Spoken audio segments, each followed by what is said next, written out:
Hello everybody and welcome to Mr. SAT's official third video. Now if you're wondering why I changed my name from Dr. SAT to Mr. SAT, and I'm not really sure you are wondering, but if you are, you can go back and check out video 2.1, it's all in there.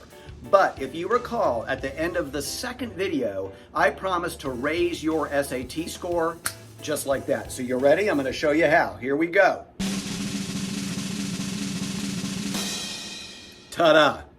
That's it. Now I admit, that's a pretty lousy joke, but I did it to illustrate a point. And that's that nobody can promise to raise your score like that. Nobody can guarantee that you get any particular score. Nobody can guarantee that you're going to get a 1600. And the reason why lies in my first 3 tips of this video. And those first 3 tips are practice, practice, and practice. Now I know that's something you don't want to hear, but here's the way it is. You taking the test without any practice or any help, your score is about there. You taking the test with my help, your score is going to be there. You taking the test with my help and some practice, your score is going to be there. And you taking the test with my help and a lot of practice, your score is going to be way up there. That's just the way it is. It's just that simple. So go out and get yourself an SAT practice book, take some practice tests, look at the answer explanations for the ones that you got wrong, and do that as many times as you can. That is the best way to raise your SAT score. That being said, let's pick up where we left off in the last video, which is hitting up the questions to that reading passage about oil formation.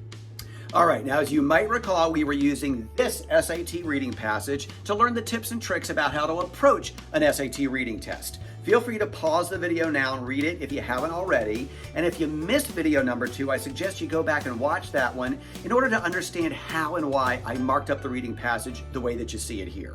All right, now on to my next big tip. Wait a second, did I say big? Because I should have said massive, because this next one is so huge, we're gonna be using it all of the time. And you can remember it from one of my world unfamous acronyms, CAG. C-A-G, as in I CAG.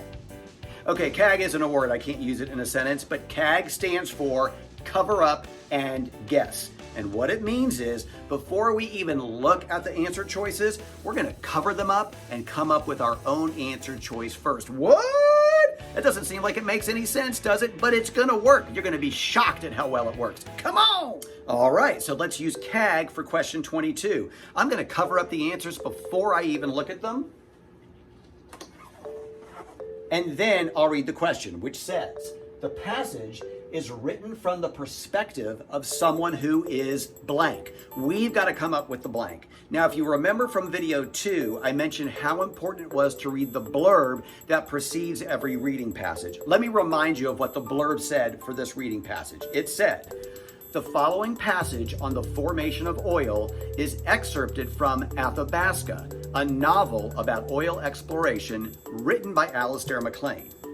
All right, so from the blurb and from the passage, I've got to come up with my own thoughts about what the perspective of the author is. So what's bouncing around in here? All right, number 1, I do think it was written from someone who's knowledgeable about the formation of oil. That said, it did not seem to be written from somebody inside the oil industry. Also, it wasn't an opinion piece. It didn't feel like the author was trying to persuade me about something one way or the other. It just seemed like the author was trying to explain things to me, sort of like a teacher does. Those are my thoughts, and they're sort of rough and semi-vague, right? But that's what I'm going to go with. I'm going to see if those thoughts match any of the answers there. Let's start with answer A. Answer A says, and I didn't look at any of the other answers, A, someone who is actively engaged in conducting petrochemical research. Well, if you recall from what I just said, and I promise you I came up with my own answers before I looked at any of these, I said that I didn't think that the author was engaged in any type of oil work. This says engaged in conducting petrochemical research. I'm going to go with my gut and I'm going to cross off A. Now here's another tip. This is the way that we're going to handle answers. You may already be doing something like this, but for any answer that I can immediately cross off, I know it's not going to work, I'm going to put an X right by it. So I'm going to X A. Answer B says, an advocate for the production of purely synthetic oil.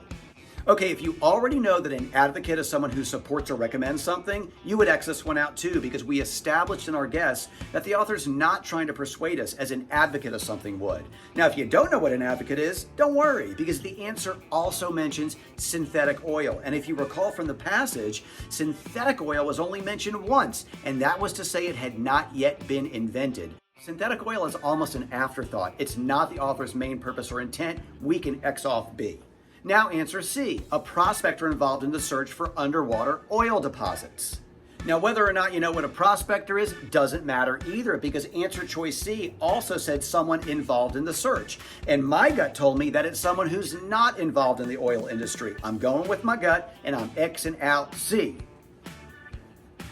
Bye-bye. Now, here is tip number 7. If you are pressed for time, and given this is the first question of the first section, I really hope you wouldn't be pressed for time yet, but if at any point in the SAT test you are pressed for time and you've eliminated 3 of the 4 answer choices, you do not need to read that 4th answer choice. Trust your gut. You've knocked out 3 of the 4. That 4th one is going to be right. Fill it in and move on. That said, let's look at choice D. Choice D says, knowledgeable about oil deposits and the oil mining industry. Well, the first part of my scattered semi-vague thoughts said that I thought the author was knowledgeable about the oil industry. That's a match. Game over. We win. We're going with D. Boom diggity. Alrighty, I hope that looked easy, because guess what? It really is, but don't forget that I have been practicing these methods for quite a while, and that takes us back to tips 1, 2, and 3. Practice, practice, and practice. Did I mention how important it is to practice? Just practice.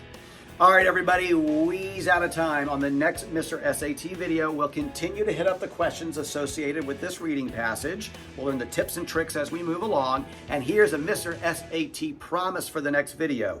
Do you want to read faster? Well, on the next Mr. SAT video, I'm going to show you an easy way to increase your reading speed just like that. Hope to see you there. Please like the video. Would love to have you subscribe. Join our family. This is Mr. SAT. See you soon.